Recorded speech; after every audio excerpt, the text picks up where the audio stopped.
Hola, buenas noches. Yo soy Nelson Saldaña y les voy a hablar sobre la crisis de 1976 a 1977 y la política económica. La crisis constituye un episodio de la dinámica económica que es el resultado de la agudización de sus contradicciones. Evidencia los mecanismos de comportamiento que venían operando y los elementos que actuaban para contrarrestar los problemas que se encaraban dejaron de tener eficacia en mantener la estabilidad y el crecimiento de la actividad económica, así como la tasa de ganancia. La crisis exigía revertir tanto las presiones sobre la tasa de ganancia como las presentadas en el sector externo, ya que tales aspectos frenaban la expansión económica. La reestructuración podría asimismo mejorar la competitividad de los productos nacionales e incrementar exportaciones y así reducir el déficit del sector externo y cubrir el pago del servicio de deuda. También se requería regular la política salarial de acuerdo a las necesidades del proceso de acumulación de capital. Otro problema al que era necesario hacerle fuerte fue el déficit público creciente. Todo estaba encaminado a racionalizar el funcionamiento del sistema para crear condiciones favorables al proceso de acumulación de capital. Para lograr esto y para tener ayuda financiera internacional para encarar la crisis, se procedió a modificar la política económica que venía prevaleciendo. Así, en agosto de 1976, México firmó una carta de intenciones con el Fondo Monetario Internacional, en la que se delineaba una política a seguir. Las medidas acordadas con el Fondo Monetario Internacional fueron la necesidad de racionalizar la intervención del Estado en la economía y de abandonar la economía de ficción. Se privilegió a los mecanismos y fuerzas del mercado en la regulación y reestructuración de la actividad económica. Se pusieron en marcha mecanismos de ajuste que el gobierno acordó con el Fondo Monetario Internacional, tales como la contracción del gasto público y de circulación monetaria, la liberación creciente del comercio exterior, el aumento de la tasa de interés, la devaluación del peso y contracción salarial. La intervención del Estado tiende a centrarse en la aplicación de políticas que priorizan el libre juego de las fuerzas de mercado, entre las cuales sobresalen la liberación de precios y la del comercio exterior, la disminución de las subvenciones y subsidios y la reestructuración de las empresas públicas, es decir, el cierre de las más ineficientes y cambios en los criterios de operación de las que. Tales medidas se inscribieron en lo que se hizo llamar la Alianza para la Producción, la cual estaba encaminada en incentivar la inversión y a impulsar la modernización del aparato productivo. Las medidas estaban dirigidas a incidir en las condiciones técnicas y sociales de la producción, tanto en la industria como en la agricultura. En la agricultura resalta la intención de la liberalización del comercio para impulsar su modernización. En la agricultura sobresale el cuestionamiento que se hizo respecto a la baja productividad del ejido. Dichas medidas estaban encaminadas a financiar y valorizar el capital. En este sentido, sobresalen la política de liberalización de precios y la de contención salarial. Las características de la reactivación económica de 1978 a 1981. El auge petrolero. A partir de 1978 se presentaron elementos en gran medida exógenos al sistema económico nacional, que generaron solvencia financiera capaz de cubrir las obligaciones externas y permitir el flujo de importaciones. El petróleo, en efecto, posibilitó un breve lapso de reactivación de la economía. El auge petrolero incrementó la disponibilidad de divisas, tanto por las exportaciones como por el mayor endeudamiento externo. Esto configuró un crecimiento de las exportaciones de mercancías en mayor producción que en el periodo de 1971 a 1976. En esta gráfica vienen las exportaciones de mercancías representadas en millones de dólares. Como podemos ver, están en comparación el presidente López Portillo con el presidente Echeverría.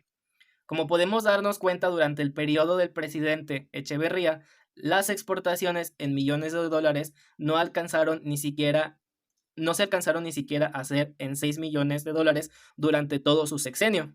Pero como podemos observar, las exportaciones del presidente López Portillo fueron incrementando durante todo su sexenio, triplicando la cantidad de exportaciones de mercancías que había durante el periodo de mandato del presidente Echeverría. En esta gráfica también viene representado un déficit comercial en millones de dólares. Como podemos observar, en el sexenio del presidente López Portillo, el déficit comercial fue ascendiendo alrededor de su quinto año de mandato y después fue descendiendo, fue en declive y al finalizar su sexenio. En cambio, en el presidente Echeverría, el déficit comercial fue ascendiendo poco a poco, y durante su quinto año de mandato de presidencia fue descendiendo, pero descendió muy poco el déficit comercial. Ahora, en esta gráfica nos viene marcado un déficit en cuenta corriente, también representado en millones de dólares. Como podemos observar, el déficit en cuenta corriente durante el sexenio del presidente López Portillo, el déficit fue aumentando progresivamente hasta llegar a un pico, y a partir de este pico que coincide con el quinto año de gobierno, el déficit en cuenta corriente fue disminuyendo pronunciadamente hasta quedar en este punto, y esto su fue al finalizar su sexenio. En comparación con el presidente Echeverría, que el déficit en cuenta corriente fue aumentando hasta que llegó a este que fue su máximo nivel durante su quinto año de gobierno, y después fue disminuyendo, pero muy poco, hasta finalizar su sexenio. Algunos aspectos de contexto internacional contribuyeron favorablemente a la expansión de la economía mexicana, lograda a partir de 1978 y que continuó hasta 1981. Entre estos aspectos está la situación del mercado petrolero, la cual permitió precios crecientes del crudo debido tanto a la escasez existente de dicho producto como el poder monopólico de los países productores y el grado de cohesión logrado a través de la Organización de Países Productores y Exportadores de Petróleo. La flexibilización de la política ortodoxa. En consecuencia, fue el auge petrolero y la mayor disponibilidad de crédito externo los que flexibilizaron la política ortodoxa. Esta solo prevaleció integralmente parte de 1976 y 1977. A partir de 1978 se pusieron en práctica aquellas políticas que eran indispensables para la reactivación económica, entre las cuales la política de expansión del gasto público pasó a jugar un papel importante. Prosiguieron aquellas medidas de corte neoliberal que eran congruentes con la necesidad de lograr la estabilidad de la economía, tales como la política de flexibilización de las tasas de interés. Ante la escasa generación de ahorro interno y la desintermediación financiera originada a partir de los problemas de 1976 y 1977, se procedió en 1977 a disminuir la brecha entre la tasa de interés y el aumento de precios para fomentar el ahorro y para evitar el proceso de dolarización creciente del sistema financiero y las salidas de capital exterior. A pesar del alza de dichas tasas, estas crecieron entre 1979 y 1980, por debajo del aumento de precios, aunque ello no afectó fuertemente la captación monetaria, dado el gran giro comercial de la economía. El mayor endeudamiento externo se originó también por la creciente captación de moneda extranjera por el sistema financiero, lo cual limitaba la disponibilidad crediticia en los niveles requeridos. Esta situación fue propiciada por la banca para evitar la fuga de capitales. En el momento en que se recrudecían los problemas económicos y se debilitaba la postura del peso frente al dólar, los depositantes seguían depositando en la moneda fuerte, dadas las facilidades que concedía el propio sistema financiero nacional, como lo vamos a ver en la siguiente gráfica. Como podemos observar, a partir del año de 1972, en esta gráfica tenemos la captación monetaria y, viene en una estructura porcentual. Como podemos observar, a partir del año de 1972, la moneda nacional fue disminuyendo su porcentaje de captación monetaria.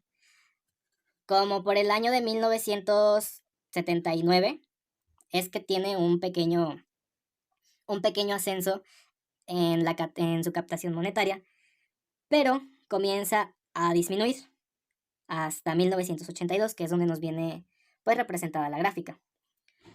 Después, a partir de 1972, la moneda extranjera empezó a aumentar y aumentar y aumentar y no dejó de aumentar hasta el año de 1982, que es lo que estábamos pues hablando en lo que estábamos hablando en las diapositivas anteriores.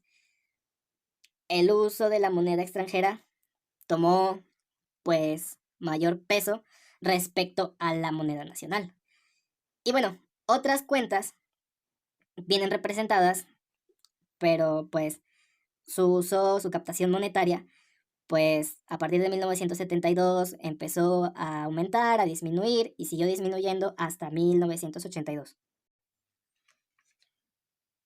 Por su parte, la política de liberalización de precios que se había aplicado a partir de 1977 prosiguió, ya que estaba encaminada a terminar con la llamada economía ficción y asegurar niveles de rentabilidad para incentivar el crecimiento de la inversión y de la producción.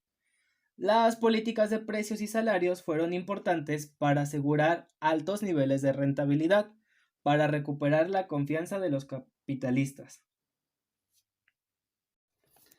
En dicho esquema se mantuvo la política salarial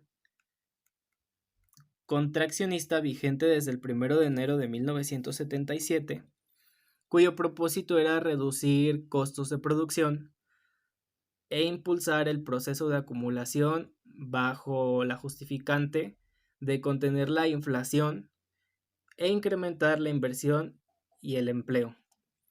Como las remuneraciones totales crecieron casi en forma parecida al PIB, ello hizo que no se modificara su participación en el conjunto del valor agregado en dicho lapso.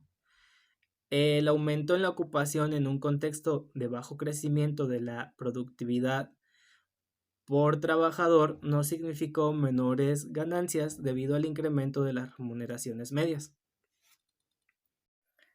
En síntesis, la política económica de 1978 a 1981 se caracteriza por ser de corte keynesiano, en lo referente a la gran expansión del gasto público y a la política crediticia seguida, así como por la política de tipo de cambio en gran medida controlado, que terminaba subsidiando las importaciones para facilitar la inversión y el crecimiento de la actividad económica.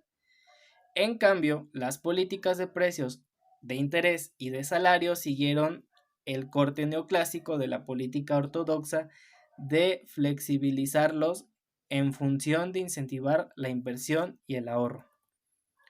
Agradezco por ver este video. Saludos, buenas noches.